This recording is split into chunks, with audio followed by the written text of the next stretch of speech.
అలా వెళ్ళండి, ఇలా రైట్. ఇప్పుడు ఎంత స్విఫ్ట్ డిజైర్ కార్ ఉంది, ఆ డిజైర్ కి కార్ టేప్ లోపలికి వచ్చిందా బయటకు వచ్చేసింది? ఇటు బయటే ఉంది.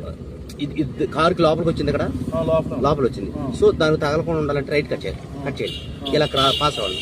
ఓకే, మళ్ళీ లెఫ్ట్ స్టడీ వచ్చేది. ఈ విధంగా చేయొచ్చు. మళ్ళీ అక్కడ ఈ కార్ ఉంది కదా, ఈ కారు తగలకుండా ఉండాలంటే ఈ కారు ఇలా లెఫ్ట్ కొనండి. టేప్ లోపలికి వచ్చిందా, దాన్ని తగలకుండా ఉండాలంటే రైట్ తిప్పండి, ఇలా పాస్ అవ్వచ్చు. తిప్పండి రైట్. ఓకే, మళ్ళీ లెఫ్ట్ స్టడీ చేయండి.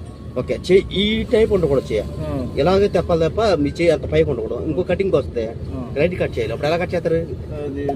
చేతులు సంఖ్యలు అయిపోతాయి, అంటే కట్టేసినట్టు ఉంటుంది.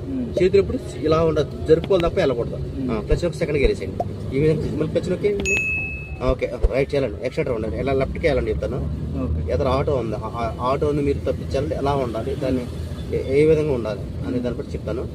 ఓకే, వెళ్ళొచ్చు రైట్. అక్కడ ఆటో ఉంది కదా, ఆటోకి కొద్దిగా లెఫ్ట్గా ఉండండి.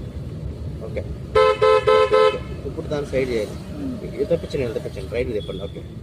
ఓకే, ఈ విధంగా సైడ్ చేయొచ్చు. మీరు లెఫ్ట్కి ఆపండి. Okay right.